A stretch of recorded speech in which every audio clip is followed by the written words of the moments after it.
अस्सलाम वालेकुम नाजरीन, हाईटेक न्यूज के खबरनामे में आपका खैर मकदम है। मैं हूं नेहा खान। नजर डालते हैं आज की अहम खबरों पर। जिले कलेक्टर राष्ट्रीय शाह ने कहा, जिले में एसआईआर अमल को कामयाबी के साथ मुकम्मल करने के लिए तमाम जरूरी इक़दाम किए जा रहे हैं। कलेक्टर ने कलेक्ट्रेट कॉन्फ्रेंस हॉल में अफसरान और मुख्तलिफ सियासी जमातों के नुमाइंदों के साथ एक प्रेस कॉन्फ्रेंस की। उन्होंने बताया, घर घर मरदमशुमारी इनुमरेशन का अमल कल से शुरू होकर 24 जुलाई तक जारी रहेगा।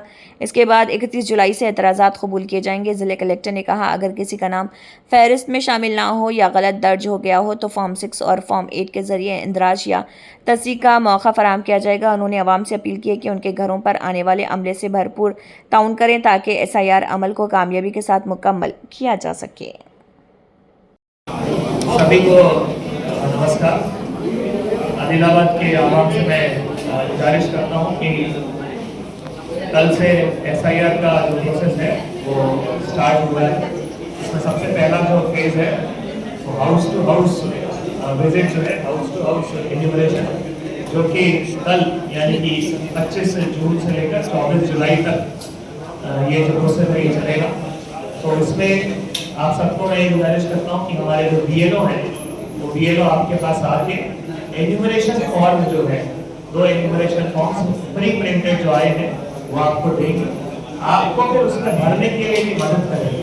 भरने का क्या बेसिकली का हमारा उद्देश्य है कि आपका वोट 2002 का जो लास्ट टाइम एसआईआर हुआ था उससे मैप कर देंगे। अगर आपका ही उस टाइम वोट है तो आप वही डिटेल्स लिखकर दे दीजिए, हम उसको ले लेंगे। एक कॉपी आपके पास रहेगा, एक कॉपी हमारे पास रहेगा। मान लीजिए आपका उस टाइम वोट नहीं है तो आपके ब्लड रिलेटेड यानी आपके फादर, मदर, ग्रैंडफादर, ग्रैंडमदर, उनका डिटेल्स के हिसाब से फिर आप वो डिटेल्स लिखकर हमारे को साइन करके या फिर हम इंप्रेशन लगा के देते तो वो भी हम एक्सेप्ट कर सकते हैं। मेन इसका उद्देश्य क्या है, आपका वोट 100% रहेगा। आपका वोट जो रहने के लिए भी एक्सरसाइज की जाती है। वोट बेसिकली मान लीजिए कोई डेथ केसेस हो गया हो या फिर डबल वोट हो रहे हो, इन सब केसेस को हटाने के लिए। बट बाकी जो जेन्युइन वोटर है वो अभी यहाँ रह रहा है तो उसका वोट यहीं रहेगा। बट कोई लोग कि हमारा ये वोट कट जाएगा, हम ये डिटेल देंगे, तो ऐसे कोई भी अगर आपको डाउट कर रहा, कोई आपको ये गलत बात बता रहा तो उसको मत मानिए। आप जो भी बीएलओ आते हैं आप उसको कोऑपरेट करिए। दूसरी बात, आपका वोट 2002 में क्या है उसके लिए आप बीएलओ से पूछते तो बीएलओ भी आपको गाइड करते, नहीं तो voter.eci.gov.in में भी आप खुद भी वहां पे सर्च कर सकते हैं। 2002 में पूरे देश में जहां पर भी आपके फादर, मदर, ग्रैंडमदर का वोट है, आप सर्च का इलेक्ट्रो से वो डिटेल्स भी सर्च करके फिर वो अपना एन्यूमरेशन फॉर्म में लिखकर हमारे को सबमिट करिए। ये बहुत इंपॉर्टेंट टास्क है। ये टास्क में सब पार्टिसिपेट करते ही तो उनका वोट रहता। इस टास्क में अगर कोई पार्टिसिपेट नहीं करता तब उनका वोट रहना नहीं रहना वो बात का क्वेश्चन आता। बट सब इस टास्क में पार्टिसिपेट करिए, उससे आपका वोट जो भी कीमती वोट है, हर वोटर जो कि 1 अक्टूबर 2026 क्वालिफाइंग डेट है, उसमें जो भी 18 साल का उस क्वालिफाइंग डेट में हो रहा, उन सबका वोट फाइनल रोल में रहना, उसी उद्देश्य में ऐसा ही किया जा रहा है। इसमें सब आदिलाबाद की आवाम सब भी इसमें कोऑपरेट करें। हर इसके लिए 1950 टोल फ्री नंबर भी एक्टिवेट है, उसमें भी कॉल कर सकते हैं। नहीं तो आपके ईआरओ जो भी है आदिलाबाद कॉन्स्टिट्यूंसी में आरडीओ आदिलाबाद है, बोथ कॉन्स्टिट्यूंसी में पीओआईटीडी है, हर एमआरओ ऑफिसेस में भी हेल्प डेस्क भी एस्टैब्लिश किया गया है। सब तरीके से गाइड करने के लिए हम लोग पूरी तरह से रेडी हैं। आप भी हमारे को इसमें पूरा 100% कोऑपरेट करिए। मैं एज डिस्ट्रिक्ट कलेक्टर आप सबको रिक्वेस्ट करता हूँ। सर बीएलओ कितने टाइम से विजिट करेंगे घर घर? बीएलओ का टाइमिंग बेसिकली कल सुबह से स्टार्ट हो जाएगा। कल सुबह के लिए हम बीएलओ को तो पूरे दिन में जनरली जब लोग रहते तभी इंपॉर्टेंट रहता। मान लीजिए अगर कोई वोटर नहीं है तो एडल्ट मेंबर को भी हम उस घर में कोई भी एडल्ट मेंबर है तो उसको भी उसका इन्फॉर्मेशन फॉर्म दे सकते हैं। कल सुबह से हम बेसिकली 8 बजे से प्रक्रिया जो है स्टार्ट करने के लिए बोल रहे हैं। तो बीएलओ को ये टारगेट है कि वो 7 से 10 दिन में हर घर में जाके इन्फॉर्मेशन फॉर्म जो है वो दे। ऑब्वियसली कहीं ज्यादा थोड़े इलेक्टर्स ज्यादा रहते तो थोड़ा इधर उधर हो सकता। इन्फॉर्मेशन फॉर्म वहां पर दे के उसको फिल करके फिर हमें कलेक्ट करना। डॉक्यूमेंट्स क्या क्या रखना होगा सर उसके? अभी डॉक्यूमेंट्स का कोई भी जरूरत नहीं है। इस इन्फॉर्मेशन फेज में कोई डॉक्यूमेंट की जरूरत नहीं है। डॉक्यूमेंट का जरूरत कब आएगा? जब अगर ड्राफ्ट रोल हम जब पब्लिश कर रहे हैं, ड्राफ्ट रोल पब्लिश करने का जो तारीख है वो 31 जुलाई 2026। अगर ड्राफ्ट रोल में आपका नाम नहीं आया तो उसके बाद आप फॉर्म 6 और फॉर्म 8 यानी फॉर्म 6 यानी आपका नाम इंक्लूड करने के लिए, फॉर्म 8 यानी आपका कोई करेक्शन के लिए।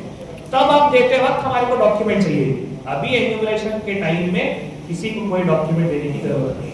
सर अभी आज मैपिंग का लास्ट डे है, तो अगर कोई वजह से किसी ने मैपिंग नहीं किया तो उसके लिए फिर आगे क्या रहेगा? तो ये जो टास्क है मैपिंग अभी तक जिसके लिए किया गया है उसके लिए हम डिटेल्स आराम से भर सकते हैं एन्यूमरेशन फॉर्म। एन्यूमरेशन फॉर्म में डिटेल क्या पूछा जा रहा है? जो अभी तक मैपिंग किया है वही डिटेल एन्यूमरेशन फॉर्म में पूछा जा रहा है। तो जिसका एन्यूमरेशन, जिसका मैपिंग पहले से हो रखा है उसका हम एन्यूमरेशन फॉर्म में आराम से डिटेल लिख सकते हैं। जिसका बेसिकली मैपिंग नहीं हुआ है उनको भी एन्यूमरेशन फॉर्म में हम डिटेल लिख करके फिर उनसे भी कलेक्ट करके जिसका एन्यूमरेशन फॉर्म आ गया उन सबका हम ड्राफ्ट इलेक्टोरल रोल में नाम जो है पब्लिश करते हैं। सो मैपिंग अभी तक हुआ था। अब जो टास्क है वो सबका मैप हुआ, अनमैप हुआ। सब इलेक्टर आदिलाबाद कॉन्स्टिट्यूंसी में जैसे मैंने आपको बताया था टोटल 2,50,393 इलेक्टर है। तो सब इलेक्टर को हमारे को एन्यूमरेशन फॉर्म देना, उसमें मैपिंग है, नई मैपिंग है, वो सब अभी तक हुआ था। अभी जो है सबको एन्यूमरेशन फॉर्म देके सबसे भर के हमें करेक्ट करेंगे। सर अभी जैसा कोई लेडी कोई दूसरे स्टेट से शादी होके अपने स्टेट में आकर रह रही, तो वहाँ पर उनका जो है कोई डिटेल नहीं है, यहाँ पर डिटेल नहीं है, तो ये लोग कभी नए वोटर लिस्ट में बिल्कुल सही बात आपने बोली। मान लीजिए ऐसा कोई केस आया कि उसका डिटेल, पहली बात तो ये है कि कोई दूसरे स्टेट से शादी होकर हमारे पास आए तो उनका डिटेल उस स्टेट में नहीं हो सकता, बट उनके वालिद का हो गया या फिर अम्मी का हो गया, ग्रैंडफादर का, ग्रैंडमदर का, उनका डिटेल तो कम से कम वहाँ होना चाहिए। वो डिटेल अगर हमें मिल गया तो हम मैपिंग कर लेंगे और उनका नाम, जिनकी शादी होकर यहाँ पर आए, उनका नाम हमारे ड्राफ्ट इलेक्टोरल रोल में आ जाएगा। मान लीजिए उस टाइम वो कुछ भी डिटेल्स नहीं बता पा रहे, तो जो भी उनके पास डिटेल है वो डिटेल कम से कम हमें दे, हम उस हिसाब से फर्दर उसको वेरीफाई करके उस पर एक्शन ले सकते हैं। अगर मान लीजिए उसका नाम ड्राफ्ट इलेक्टोरल रोल में नहीं आया क्योंकि वो कुछ भी डिटेल नहीं दे पाई, उस केस में फिर फॉर्म 6 से भी वो डिक्लेरेशन फॉर्म के साथ और कुछ डॉक्यूमेंट्स के साथ सबमिट करते हैं, उसको भी वेरीफाई करके हम उसका नाम इंक्लूड करते हैं। तो सारा तरीका है इसमें, नाम इंक्लूड करने का सारा तरीका है। ठीक है, ओके सर। तो बोल रहे हाँ, फोटो इम्पोर्टेंट है, फोटो जो है जरूरी है, क्योंकि अभी पुराना फोटो आता, अभी नया फोटो जो है, लेटेस्ट फोटो जो है वो कंपलसरी इसमें कान दिखना जरूरी है। तो अभी पूरा मार्केट में पूरी फुल पब्लिक फोटोस ले रहे हैं, हमारे को बस वही कलर फोटो चाहिए ताकि हम बेसिकली उस इलेक्टर को आइडेंटिफाई कर सकें। पूरा सब जगह भी उतार रहे, पूरे कान दिखना और बैकग्राउंड दिखना, वही चल रहा है। ये मैं आप सबसे ये गुजारिश करता हूँ थोड़ा सोशल मीडिया को हमें बाजू में रखे। जो इलेक्शन कमीशन इतनी वीडियोस लाई, थोड़े दिन पहले भी हमने डिस्ट्रिक्ट में 3 वीडियोस बनाई थी, थोड़े दिन पहले सीओ वेबसाइट से भी बहुत सारे वीडियोस आए, तो उसमें तो मैंने कहीं नहीं देखा कि आपका कान खुले हो या फिर ब्लैक एंड व्हाइट हो। उसको बस ये बोला आपके पास फोटो रहना चाहिए। कलर फोटो रहेगा तो अपलोड करने में, जब भी इलेक्ट्रॉन रोल आएगा तो आपका फोटो क्लियर होगा। वही ब्लैक एंड व्हाइट फोटो रहेगा तो जब इलेक्ट्रॉन रोल प्रिंट करेंगे तो फोटो क्लियर नहीं आएगा। Thank you.